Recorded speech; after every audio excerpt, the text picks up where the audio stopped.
Amém. Bom dia, irmãos. A graça e a paz do Senhor Jesus. Amém? Pode ser melhor, né? Bom dia, irmãos. Aí sim. Irmãos, uma alegria da minha parte estar com os irmãos aqui nesta manhã, na Igreja Batista em Laranjeiras, é isso? Uma alegria enorme poder estar aqui com os irmãos, conhecer esta igreja, porque eu não conhecia. É a primeira vez que estou vindo aqui. Já tinha ouvido falar dessa preciosa igreja através do querido pastor Heitor, que esteve conosco um tempo grande lá em Madureira, e também o conheci lá pelo Seminário do Sul, onde eu ainda estou como aluno, né? Estou doido para terminar, viu?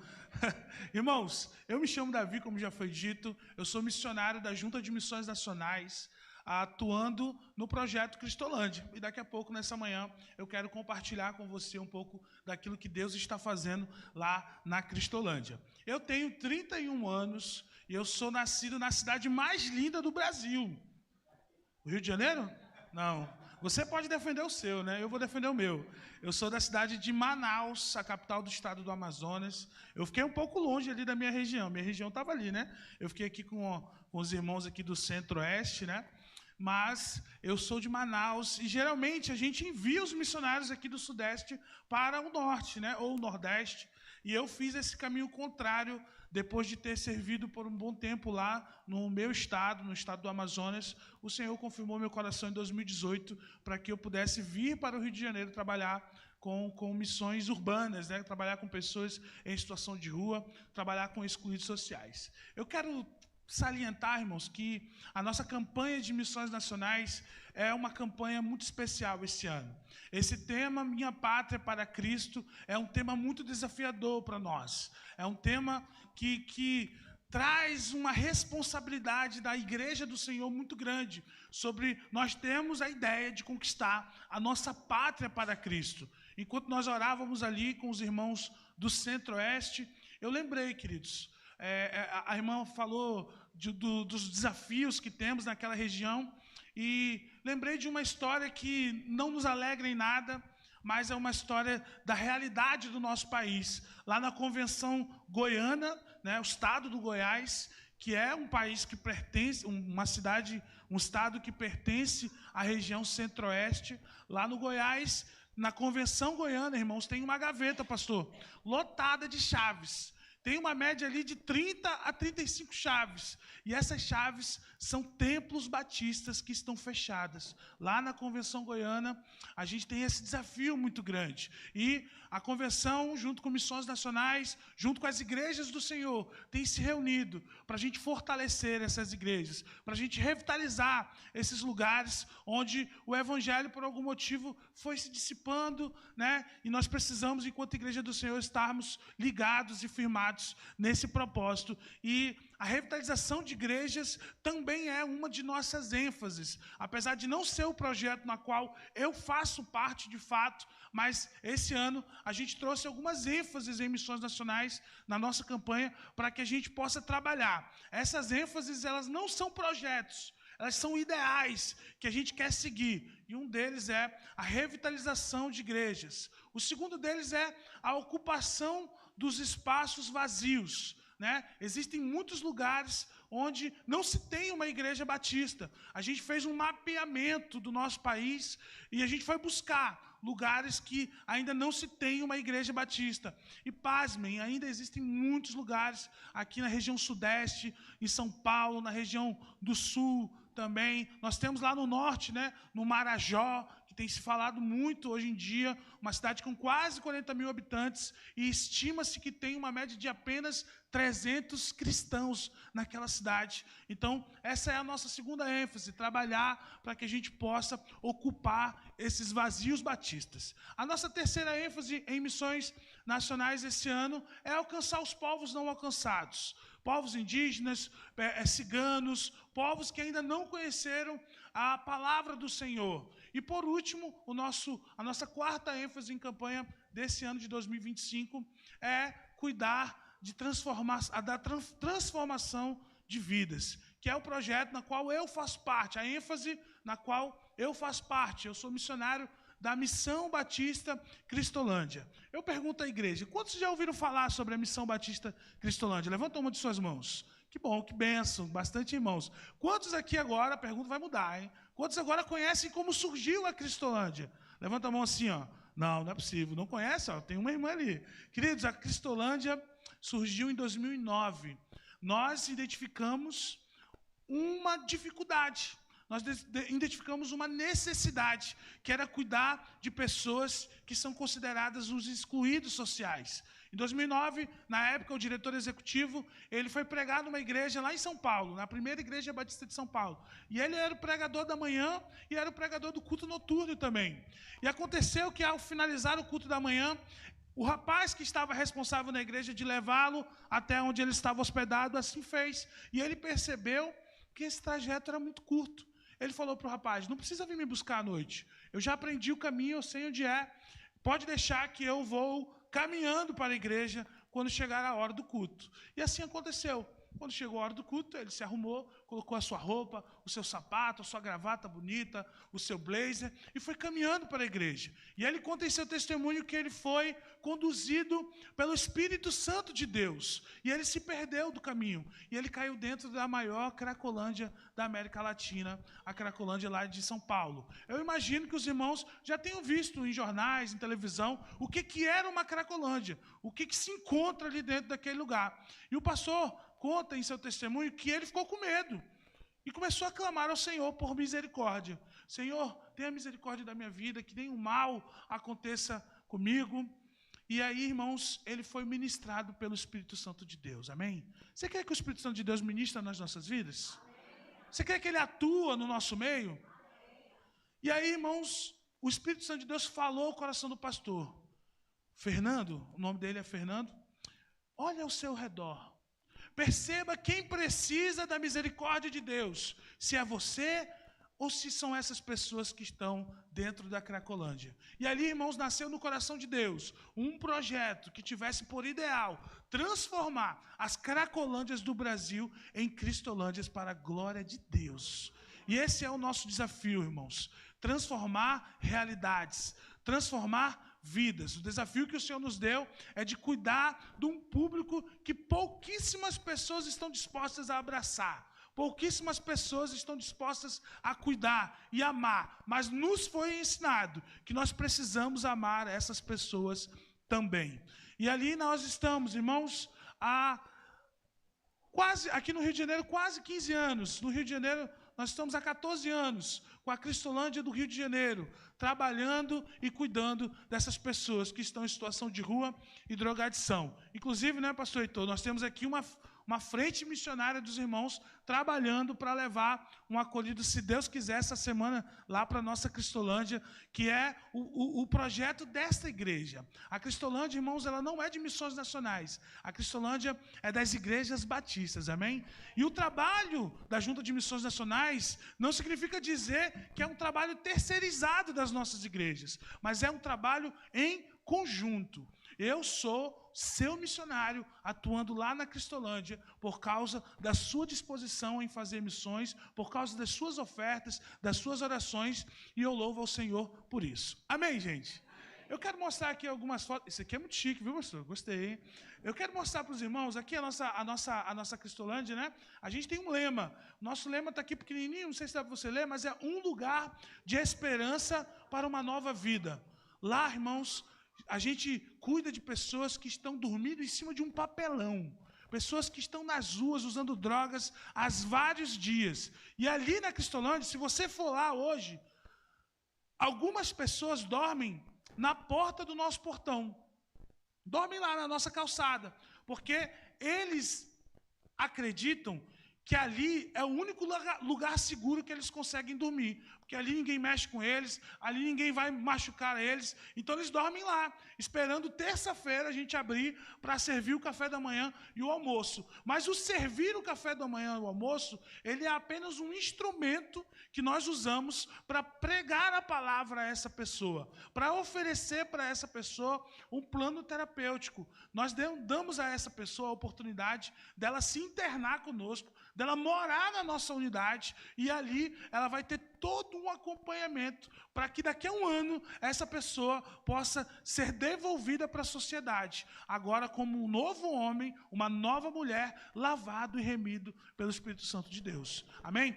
Eu costumo dizer que lá a gente não obriga ninguém a ser cristão, mas nós temos um ideal. Nós temos uma crença, um norte. Então, se a pessoa quiser, nós acreditamos que através do Evangelho de Cristo Jesus, naquele lugar, é um lugar de esperança para uma nova vida. Eu trouxe para os irmãos aqui, não falei, mas eu sou casado com a missionária Michele Cristina.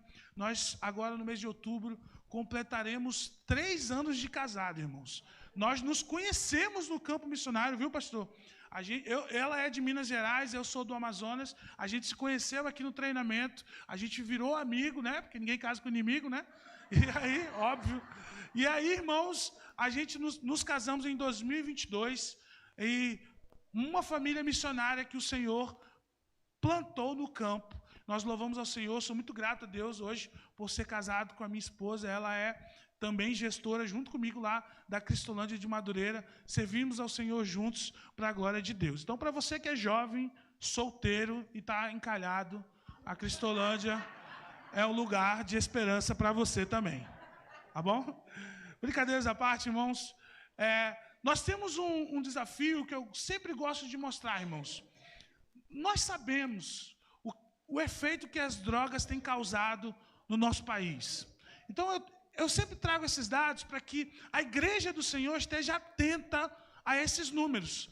Nós somos, irmãos, o Brasil hoje tem 227 mil pessoas em situação de rua. E a pessoa que está em situação de rua, existem vários motivos para que ela possa estar, para que ela esteja naquela condição. E uma delas é o uso das drogas.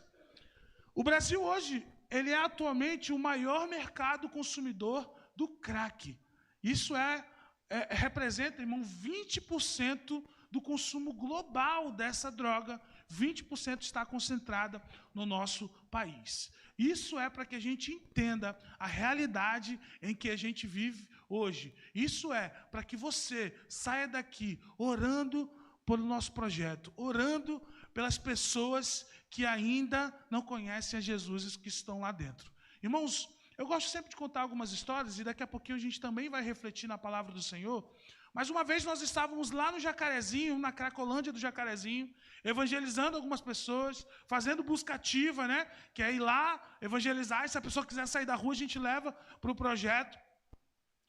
E uma missionária chamada Ana Beatriz, de 21 anos, a gente parou assim, próximo a uma boca de fumo para evangelizar aquelas pessoas. E hoje em dia a gente tem sido muito criticado por isso, porque dizem que a gente abençoa as armas, abençoa o trabalho deles. Isso não é verdade. A gente está ali para pregar a palavra de Jesus que transforma, amém? Essa palavra que alcançou você, alcançou a mim, e também pode alcançar a vida daqueles que querem. E nós estávamos ali, irmãos, evangelizando, e uma menina de 21 anos, uma missionária, falou assim: eu quero orar pela falência do tráfico de drogas. Irmãos, o rapaz que estava lá trabalhando arregalou o olho desse tamanho. E ele falou exatamente o que essa irmã falou. Amém. Ele falou amém. E nós oramos, irmãos. E olha só que ousadia dessa menina, dessa missionária, em orar pela falência do tráfico de drogas. Desde aquele dia, irmãos, eu comecei a acreditar nisso também e orar por isso também. Eu acredito que o nosso Deus é capaz de fazer qualquer coisa. A gente viu os milagres na Bíblia e a gente tem visto no nosso dia a dia. E isso aqui, irmãos, é um número que nos assusta. Mas eu acredito no poder do Evangelho de Cristo Jesus. Amém? Irmãos, lá nós temos um plano terapêutico que a gente oferece para essa pessoa que quer sair das ruas. Lá em Madureira, que é a nossa unidade, é a fase da adaptação. Ele fica conosco 30 dias. A gente cuida da parte jurídica. Cadê os advogados da igreja aí para nos ajudar, né? Olha que benção, né? A gente cuida da parte jurídica desse acolhido. A gente cuida da parte documental e da sua saúde. A gente tem 30 dias para fazer isso. Depois que a gente arruma a vida dele nesse sentido, a gente envia ele para a primeira fase. A primeira fase é de 5 a 7 meses. Não está aqui porque acabei não colocando, mas ela é uma média de 5 a 7 meses, para que ele possa se desintoxicar. A gente sabe que é um número pequeno, é um tempo curto, mas é um tempo que é extremamente necessário, para que depois daqui ele possa estar apto à ressocialização. Lá na ressocialização, em Campo Grande, a nossa fase 2, nós damos a oportunidade para esse acolhido voltar a estudar, para ele fazer um curso profissionalizante e para que eles tenham uma igreja local, para que ele possa congregar, participar, ser membro e ter como referência a comunhão com os irmãos e com Cristo. E, por fim, a gente devolve esse acolhido à sociedade novamente. Nós louvamos ao Senhor, irmãos, porque o Senhor tem trabalhado nessas vidas. Outro dia eu vi uma pessoa falar que o trabalho da Cristolândia é um trabalho de enxugar gelo. Isso me entristeceu muito. Isso me deixou muito triste. E eu não acredito nisso, irmão. Sabe por que eu não acredito nisso? Porque se uma pessoa participar desse plano terapêutico, conhecer Jesus e ter a sua vida transformada, isso já não é mais um trabalho de enxugar gelo, irmãos. Todo o nosso esforço, todas as nossas orações, todas as nossas ofertas já são suficientes para que essa alma possa ter um encontro com Deus e ter a sua vida transformada. Amém, meus irmãos? Essa graça que encontramos em Cristo Jesus, ela alcançou a mim e a você, amém? E ela também pode alcançar a outras pessoas. E esse é o nosso trabalho. Eu trouxe aqui algumas fotos. Aqui é a nossa unidade lá em Madureira, né? Nós utilizamos hoje o antigo templo da primeira Igreja Batista de Madureira, né? A igreja cedeu para a gente por contrato de comodato e nós utilizamos o templo do antigo templo da primeira Igreja Batista de Madureira. Isso são todas as nossas atividades que a gente faz lá na Cristolândia. 9 da manhã a gente abre o portão, faz um culto, 2 louvores, uma mensagem evangelística, e depois a gente dá o café da manhã, depois a gente dá banho, depois a gente dá uma roupa limpa a essa pessoa, a gente também corta o cabelo deles, a gente tem um projeto que criamos chamado Entre Elas. Irmãos, eu não sei se você sabe a realidade de uma mulher que vive em situação de rua, mas uma mulher que vive em situação de rua, ela costumeiramente, não são todas, ela escolhe um companheiro, entre aspas, para que ela possa ter como uma falsa segurança. Porque se ela estiver sozinha em situação de rua, corre o risco dela apanhar de todos os homens. Mas se ela tiver só um, ela só apanha daquele. Então lá nós tínhamos uma dificuldade muito grande de evangelizar essa mulher, porque ela se sentia oprimida pelo seu companheiro. E aí nós criamos um projeto chamado Entre Elas. Deixa eu beber um pouquinho de água aqui. Dá licença. Amém? Nós criamos um projeto chamado Entre Elas, irmãos. Dentro desse intervalo entre o café da manhã e o almoço, a gente leva essa mulher para uma sala, para a gente fazer um artesanato, ensinar ela a fazer um bolo, um doce. E dentro desse momento, a gente conseguir evangelizar ela sem essa opressão do seu companheiro. A gente conseguir passar para ela o plano terapêutico da Cristolândia sem essa opressão.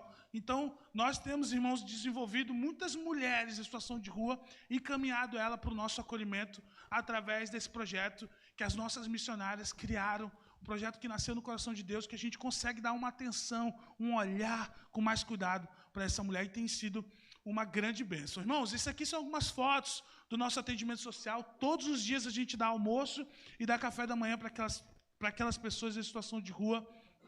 É uma bênção, irmãos, poder servir a Cristo naquele lugar, poder ver o Senhor transformar vidas, poder ver aos poucos pessoas conhecendo o Evangelho de Cristo Jesus e se interessando em viver uma vida transformada. Isso aqui sou eu, irmão, cortando cabelo. A gente não tinha voluntário, irmão, para cortar cabelo. O que eu fiz? Eu falei, vou fazer o curso de cortar cabelo. Só que eu fiz o curso, me formei, só que eu só sei cortar um pente, irmãos. Uma pena, né?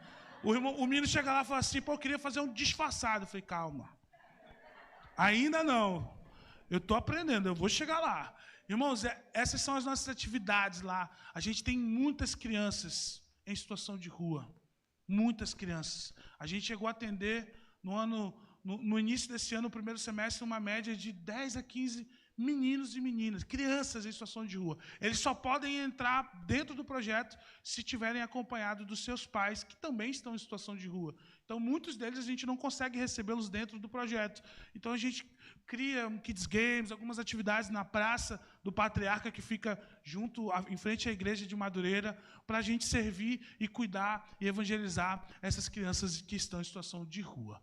Irmãos, eu quero te convidar a abrir a sua Bíblia no livro de Atos dos Apóstolos, e eu quero falar um pouco nessa manhã sobre obediência. Eu sempre gosto de trazer um texto bíblico nos nossos cultos missionários, Atos capítulo 9.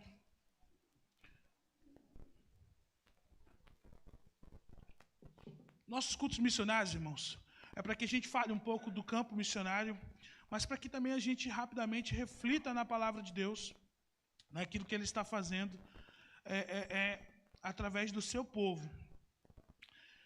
Em Atos capítulo 9, conta uma história que eu gosto muito, e daqui a pouco eu vou contar essa história aqui do Márcio. Mas diz assim, Atos capítulo 9, a partir do verso 10. Eu vou ler com os irmãos, acompanhem comigo na sua Bíblia. Havia em Damasco um discípulo chamado Ananias. Eu vou ler aqui no projetor, fica mais fácil, né? E havia em Damasco um certo discípulo chamado Ananias. E disse-lhe o Senhor em visão, Ananias, e ele respondeu, eis-me aqui, Senhor. E disse-lhe o Senhor, levanta-te e vai à rua chamada Direita, e pergunta em casa de Judas por um homem de Tarso chamado Saulo, pois eis que ele está orando.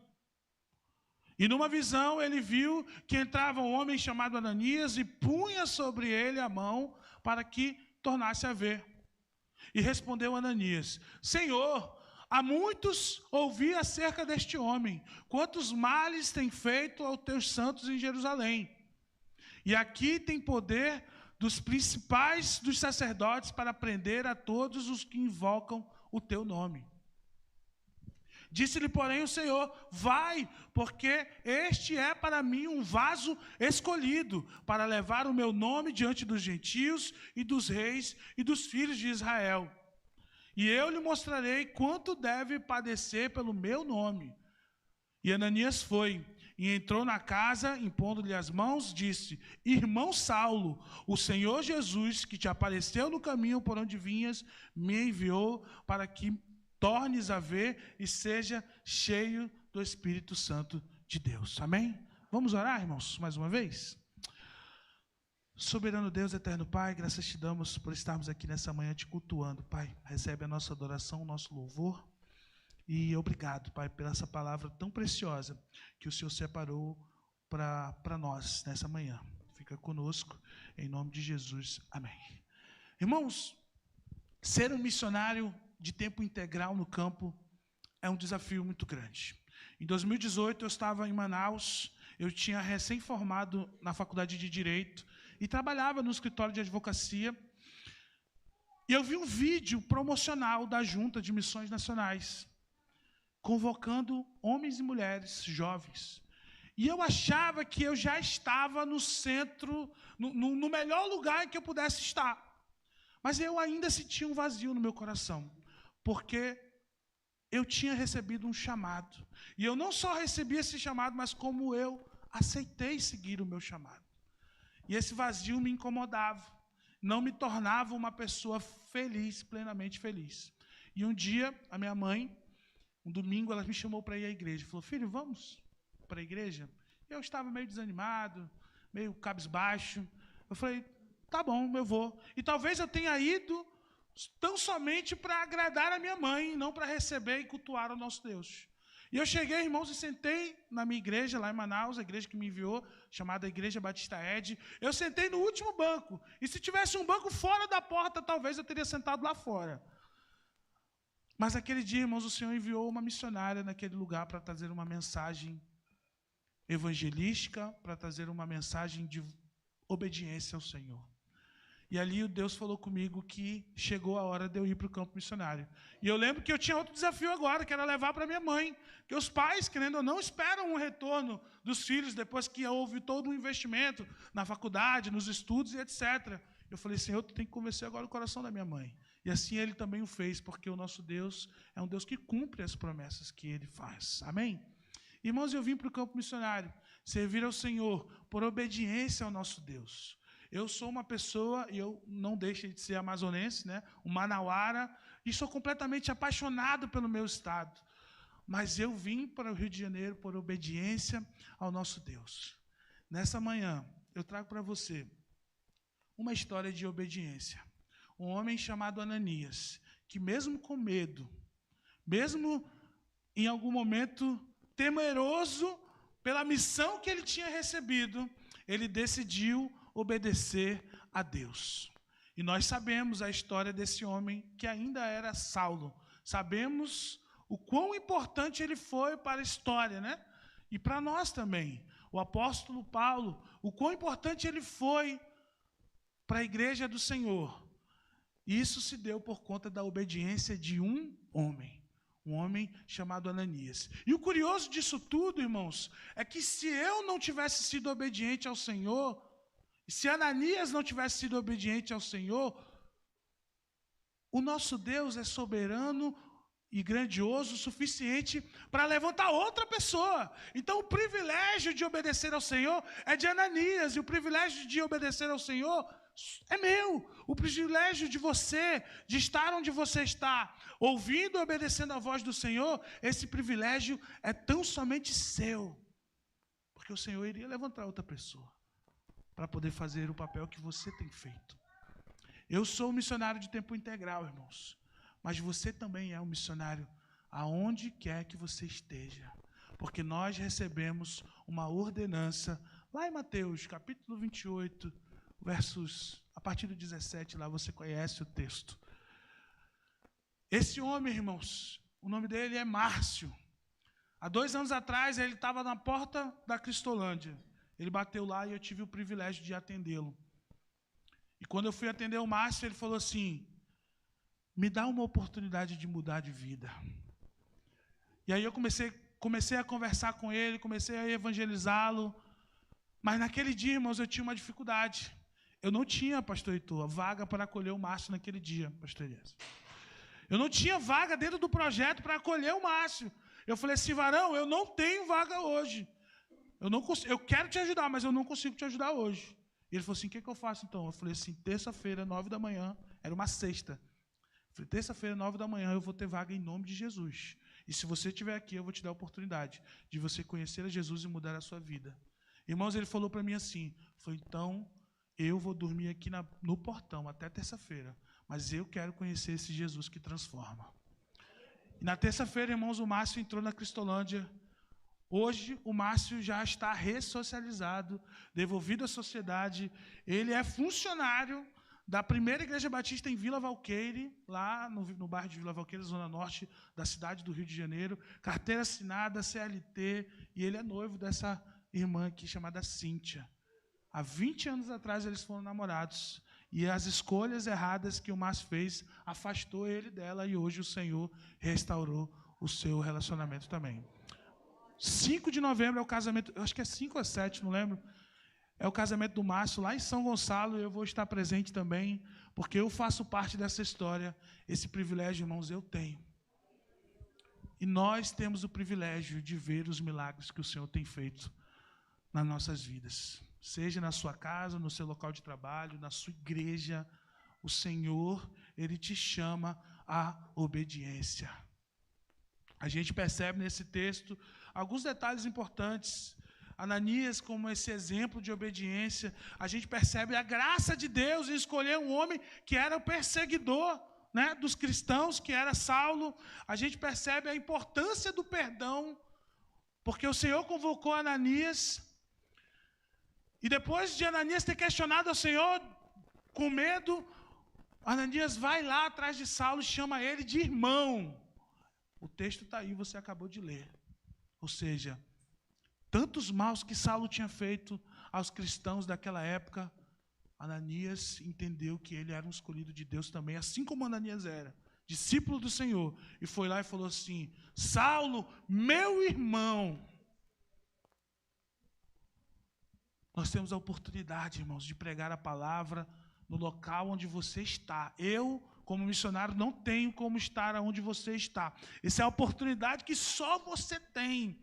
E o meu convite nessa campanha de missões nacionais 2025, Minha Pátria para Cristo, é para que você vá e conquiste a muitíssima terra que ainda tem para ser conquistada. A nossa irmã falou muito bem. Essa terra que tem para ser conquistada são vidas. vidas que precisam ser alcançadas pelo poder transformador do Evangelho de Cristo Jesus. Esse é o nosso papel, irmãos. Que bênção, pastor, que o senhor está indo para essa viagem missionária, servir ao Senhor lá também. Que bênção, irmãos, que eu estou aqui, que você está aqui. E esse é o prazer e o privilégio de servir ao Senhor. E a gente pensa que os desafios, eles nos param. E os desafios, eles não podem nos parar. Nada pode parar a igreja do Senhor. Essa responsabilidade é sua. E a gente, enquanto missionário, também passa por desafios. Passamos por lutas. Ano passado, irmãos, no último dia do ano, provavelmente você estava feliz, arrumado, comemorando. Mas eu estava, irmãos, no dia 31 de dezembro de 2024, sepultando a minha mãe, lá em Manaus. Minha mãe faleceu no último dia do ano, depois de uma batalha de 2 anos e meio contra o câncer. Ela venceu a batalha, amém? Porque a gente crê que os cristãos, né, pastor? Eles vencem depois da morte. E a minha mãe faleceu no último dia do ano, irmãos. Eu estava lá em Manaus, tive o privilégio de estar lá um tempo com ela ainda. Fui afastado por missões nacionais para poder cuidar da minha mãe, que isso é uma preocupação também da nossa junta, que a gente cuide dos nossos familiares, que a gente esteja com ele em momentos importantes como esse. Eu e Michele ficamos lá 30 dias antes do falecimento dela, ficamos mais 20 dias depois que ela faleceu. Irmãos, os desafios são grandes, mas nós contamos com os irmãos. Essa obra e esses desafios são nossos, mas são dos irmãos também. Essa é a responsabilidade que eu quero trazer para a igreja do Senhor nessa manhã. Que Deus te abençoe e que Ele te dê o discernimento de nós, como cristãos, fazemos o nosso papel também, de sermos obedientes, como Ananias foi obediente nessa história maravilhosa de transformação de vidas. A vida de Saulo, a conversão dele é um milagre do nosso Deus, assim como a vida do Márcio também é um milagre. 25 anos, irmão, nas drogas, nas ruas, e o Senhor restaurou a vida dele também. Amém, meus irmãos? Que Deus abençoe a cada um dos irmãos. A glória seja dada toda ao nosso Deus. Pastor, muito obrigado pela oportunidade de estar aqui com os irmãos.